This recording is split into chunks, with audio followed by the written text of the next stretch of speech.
우리는 계속해서 매일 성경의 순서에 따라 예레미야서를 묵상하고 있습니다. 특별히 오늘 우리가 살펴보게 되는 37장은 44장까지 한 맥락을 이루어 유다의 멸망의 직전에 있었던 사건들을 기록하고 있습니다. 오늘 본문은 그 유다의 마지막 왕인 시드기야가 왕이 되는 과정을 설명하면서 시작이 됩니다. 여러분, 시드기야가 어떤 왕입니까? 우리가 잘 아는 것처럼 성경은 시드기야가 여호와 보시기에 악을 행했다라고 평가를 하고 있습니다. 그렇다면 도대체 어떤 행동이 이와 같은 평가를 받게 했던 것일까요? 오늘 본문을 통해서 한번 확인해 보려고 합니다. 1절 말씀을 읽겠습니다. 제가 읽어드리겠습니다. 요시야의 아들 시드기야가 여호야김의 아들 고니야의 뒤를 이어 왕이 되었으니 이는 바벨론의 느부갓네살 왕이 그를 유다 땅의 왕으로 삼음이었더라. 주전 597년에 유다를 점령한 바벨론의 왕 느부갓네살은 당시에 유다의 왕이었던 여호야긴을 바벨론으로 포로로 잡아갑니다. 그리고 그를 대신해서 그의 삼촌을 왕으로 세우는데 그게 바로 시드기야인 것이죠.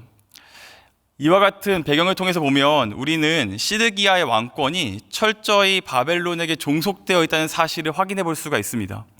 실제로 본문 이후에 그의 정치적인 행보를 보게 되면 그는 늘 바벨론과 더불어 주변 열강의 눈치를 보았던 것을 확인할 수가 있는 것이죠. 반면에 그가 정말로 마음의 중심에 담았어야 될, 그가 정말로 관심을 가지고 귀를 기울여야 했던 하나님과 그의 말씀에 대해서는 전혀 관심을 보이지 않는 것도 우리가 확인을 할 수가 있습니다. 여러분, 이것이 무엇을 의미할까요? 눈에 보이는 현실에 매몰되어서 정말 중요한 것, 하나님의 영원한 언약을 망각하고 말았다는 것을 의미합니다. 이와 같은 시드기야와 유다의 삶의 특징을 2절은 요약해서 이렇게 이야기합니다. 제가 읽어드리겠습니다. 그와 그의 신하와 그의 땅 백성이 여호와께서 선지자 예레미야에게 하신 말씀을 듣지 아니하니라. 눈에 보이는 상황에 매몰되어서 하나님과 멀어진 시드기야와 더불어 그의 통치를 받고 있는 유다 백성들의 특징이 무엇이라고 이야기합니까? 하나님의 말씀을 듣지 아니한다, 이렇게 이야기하고 있습니다. 유다의 역사를 살펴보게 되면 하나님은 늘 하나님의 말씀을 통해서 유다 백성들을 인도하고 다스리셨습니다. 그런데 그의 말씀을 듣지 않았다는 것은 무엇을 의미할까요? 하나님과 상관이 없는 삶을 살았다는 것을 의미합니다. 오늘 본문의 그 한글 성경은 다소 그 시제가 강조되어서 드러나고 있지 않지만 원어 성경이나 영어 성경을 보게 되면 유다 백성들이 한두 번 하나님 말씀을 거절한 것이 아니라고 말을 합니다. 늘 그와 같은 태도를 지니면서 하나님을 반목하는 삶의 태도를 견지하며 살아갔다는 사실을 성경은 주목하여서 서술하고 있습니다. 성경은 이처럼 영적으로 완전히 아둔해진 상태의 유다의 역사 속에 있었던 한 사건을 우리에게 소개하고 있습니다. 3절의 말씀인데요. 우리 좀 같이 읽겠습니다. 시작. 시드기야의 왕이 셀레미야의 아들 여우갈과 마아세야의 아들 제사장 스바냐를 선지자 예레미야에게 보내 청하되 너는 우리를 위하여 우리 하나님 여호와께 기도하라 하였으니. 시드기야는 여우갈과 함께 그 선지자 스바냐를 예레미야에게 보냅니다. 그리고 기도를 해줄 것을 요청을 하는 것이죠. 사실 그 기도의 내용이 무엇인지에 대해서는 본문이 명확하게 밝히고 있지 않습니다. 그러나 본문의 맥락과 당시의 그 상황을 통해서 우리는 시드기야가 예레미야에게 요청했던 기도의 내용이 무엇인지를 확인할 수가 있는 것이죠. 5절 말씀입니다. 바로의 군대가 애굽에서 나오매 예루살렘을 에워쌌던 갈대아인이 그 소문을 듣고 예루살렘에서 떠났더라. 당시 유다는 그 바벨론과 애굽 사이에 있었습니다. 그러니까 두 국가 사이에 있었던 전쟁 가운데서 굉장히 큰 고통을 받고 있었던 것이죠. 본문 당시의 정확한 상황은 이랬습니다. 이 유다에 바벨론이 침공을 합니다. 그런데 그 바벨론이 애굽이 온다는 소식을 듣고 잠깐 물러난 것이죠. 이때 시드기야는 애굽이 완전히 그 유다 안에 주둔하고 바벨론이 완전히 철수하기를 바랬습니다. 그래서 이와 같은 소망을 담아서 이제 예레미야에게 기도를 요청했던 것이죠. 이 말씀에서도 역시 그 우리말 성경에는 자세히 드러나지 않지만 원어 성경이나 영어 성경을 보면 시제를 조금 더 구분했다는 사실을 우리가 확인하게 됩니다. 이게 무슨 말이냐면 시드기야가 예레미야에게 기도를 요청했던 그 시점이 이제 막 애굽이 유다에게 온다라는 그 소식을 듣고 나서 그 직후였던 것이죠. 여러분, 이것이 무엇을 의미할까요? 평소에는 하나님과 상관없는 삶을 살아갑니다. 평소에는 하나님의 뜻과 말씀이 무엇을 의미하는지에 대해서는 전혀 관심을 갖지 않습니다. 그러나 자신에게 원하는 무엇인가 생겼을 때, 내가 갖고 싶은 무엇인가 생겼을 때, 그때야 하나님을 찾는 모습을 우리가 확인할 수가 있는 것이죠. 사랑하는 여러분, 시드기야가 예레미야에게 기도를 요청했던 이유가 무엇입니까? 말씀에 순종하기 위해서가 아니었습니다. 자신이 처한 위기를 모면하고 자신이 갖기 원하는 것을 취하기 위해서 기도를 부탁했던 것이죠. 여기서 우리는 시드기야의 모순을 보게 됩니다. 아까도 말씀드렸던 것처럼 평소에는 하나님의 말씀을 듣지 않습니다. 이 말을 바꿔 말해보면 하나님이 싫습니다. 하나님이 불편한 것이죠. 그러나 정말 자신이 원하는 것을 이루려고 할 때, 그때 하나님의 능력만 필요로 하는 것입니다. 사실 이와 같은 시드기야의 모습이 그리 낯설진 않은 건 사실 이와 같은 경향성이 저와 여러분의 신앙생활에도 있기 때문이 아닌지는 모르겠습니다. 우리도 시드기야와 마찬가지로 하나님과의 관계보다는 문제 해결에 집중할 때가 상당히 많다는 것이죠. 그러나 여러분, 이렇게 오해하시면 안 됩니다. 이렇게 이야기하는 그 맥락을 통해서 우리가 이루려고 원하는 것 혹은 우리의 문제를 그것을 가지고 하나님께 기도하면 안 된다, 지금 이런 이야기를 하는 것이 아닙니다. 우리는 우리의 모든 문제와 우리의 필요를 하나님의 공급하심을 통해서 살아가야 되는 존재들입니다. 우리는 은혜가 아니면 단 하루도 살아갈 수 없는 사람들입니다. 그렇기 때문에 여러분들의 문제와 여러분들의 이루고자 하는 바들을 가지고 그대로 기도하러 나와야 합니다. 그러나 중요한 것은 무엇입니까? 순간에 문제가 해결되는 것을 원해서는 안 된다는 겁니다. 그 순간의 해결이 아니라 그 문제를 해결하실 수 있는 하나님과 더불어 함께 살아가야 한다라는 것이죠. 하나님의 능력만 구하는 것이 아니라 하나님과의 관계가 우리 안에 정말 중요한 것이 된다, 말씀은 우리에게 이렇게 이야기하고 있는 것입니다. 하나님이 예레미야를 통해서 끊임없이 유다에게 하셨던 말씀의 핵심도 바로 이와 같습니다. 하나님의 목적은 유다를 구원해서 그들과 함께 더불어 살아가는 것이었습니다. 바꿔 말해보면 하나님은 관계를 원하셨던 것이죠. 시종일관 관계를 원했습니다. 근데 여러분, 사람은 하나님께 무엇을 원합니까? 기능을 원합니다. 여기에 문제가 있다는 것이죠.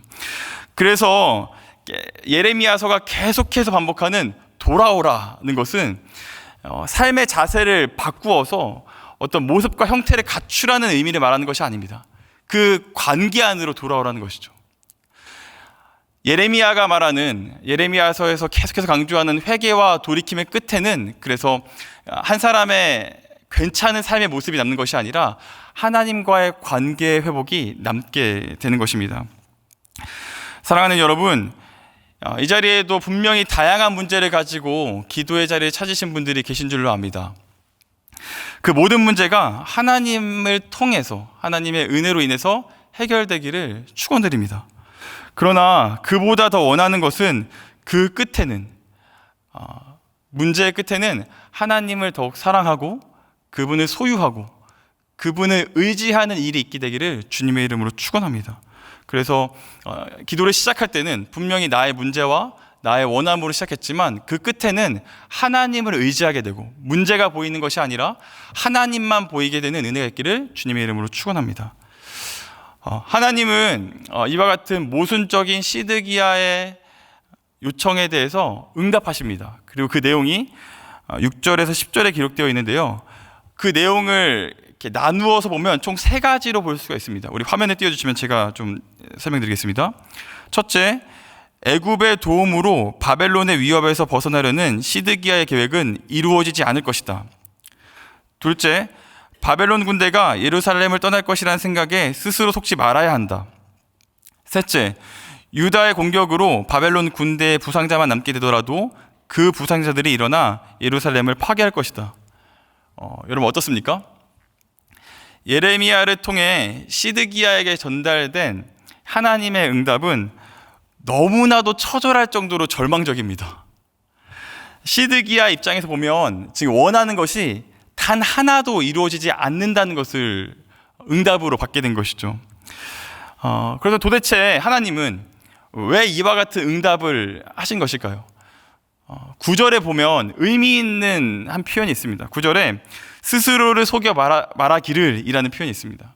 이 표현을 세번역 성경은 터무니없는 생각을 하지 말라 이렇게 번역을 하고 있고, ESV 같은 성경을 보게 되면 이렇게 이야기합니다. 헛된 욕망을 버려라 이렇게 이야기하고 있습니다. 핵심이 무엇입니까? 헛된 욕망을 버리라는 것입니다. 여러분 그렇다면 시드기야가 갖고 있었던 헛된 욕망이란 무엇이었을까요? 바로 하나님이 아닌 다른 방식으로 자신을 구원하려는 것이었습니다. 애굽을 통해서 혹은 바벨론의 어떤 권력을 통해서 국제 정세의 어떤 흐름에 계산기를 끊임없이 두드려가면서 다른 무언가가 자신과 유다를 구원할 것이라 기대했던 것이 시드기야가 가지고 있는 헛된 욕망이라는 것입니다. 여러분 그래서 사실은 시드기야가 구해야 했던 것이 무엇입니까? 다른 방식의 구원이 아니라 하나님을 통한 구원, 하나님 자신을 구했어야 했습니다. 이렇게 보게 되면 6절에서 10절에 기록된 심판의 메시지의 핵심은 무엇입니까? 다른 길로 들어서지 말고 오직 하나님께로 들어서라는 것이죠. 다른 길이 아니라 오직 나에게만 구원이 있다. 그러니 다른 것들의 소망을 걸지 말고 나에게로 와라. 하나님 지금 그렇게 말씀하고 계신 겁니다. 사랑하는 여러분, 우린 여기서 다시 한번 하나님의 신실하심을 보게 됩니다. 유다가 어떤 삶을 살았다고 말씀드렸습니까? 유다는 끊임없이 하나님과 반목을 이루면서 하나님과는 상관없는 삶을 살아왔습니다. 그렇기 때문에 사실 여러분, 하나님이 이렇게 친절하게 심판의 메시지를 전하지 않고 심판만 하셨더라도 사실은 유다는 할 말이 없습니다. 그렇지 않습니까? 이렇게 친절하게 응답하고 어떤 일이 일어날 것이라는 것에 대해서 이야기하지 않고 곧바로 그 심판을 이행하시더라도 유다는 사실 할 말이 없는 상황이었던 것이죠. 그럼에도 불구하고 심판을 말씀하시는 이유가 어디에 있습니까? 바로 유다와 맺었던 언약에 있습니다. 이처럼 하나님은 사람의 불순종에도 불구하고 언약을 지키시는 신실한 분이십니다. 오늘 말씀을 표면적으로 보면 이것은 기도응답에 전혀 어떤 만족함이 없고 또 반복되는 심판에 대해서 이야기 듣는 것 같지만 사실은 예레미야서는 반복해서 무엇을 이야기하냐면 하나님의 성품, 그 언약의 신실하신 하나님의 그 하나님 되심을 우리에게 이야기하고 있다는 것이죠. 사랑하는 여러분, 이와 같은 하나님의 신실하심과 의로우심은 역사 속에서 어떻게 성취가 됩니까? 예수 그리스도의 십자가로 성취가 되는 것이죠. 그리고 그 성취된 언약을 통해 오늘도 사실은 시드기야와 다를 바 없이 헛된 욕망을 쫓고 있는 우리를 향해서 말씀은 이렇게 이야기합니다. 요한복음 14장 6절입니다. 예수께서 이르시되 내가 곧 길이요 진리요 생명이니 나로 말미암지 않고는 아버지께로 올 자가 없느니라. 십자가를 통해 우리는 영원한 만족 되시는 하나님께 나아갈 수 있는 존재들이 되었습니다. 다른 방식으로는 우리의 삶을 구원할 수가 없습니다. 다른 모든 방식들은 우리에게 헛된 욕망이 될 뿐입니다. 우리의 불의함과 관계하지 아니하시고 신실하게 우리를 이끄시는 그리스도께로 나아가십시오. 사람의 실패를 두지 아니하시고 끝까지 하나님과의 관계 안으로 초청하시는 그리스도의 십자가로 나아가십시오. 그때 오늘 우리가 들고 나오는 모든 문제가 더 이상은 문제로 자리 잡지 않고 오직 하나님의 은혜가 우리의 삶을 이끄신다는 소망에 우리의 존재를 담아낼 수 있을 것입니다. 소망하기는 우리의 소망이 우리에게 있지 않고 그리스도의 신실하심에 있다는 사실을 다시 한번 깨닫는 이 새벽 되기를 주님의 이름으로 축원합니다.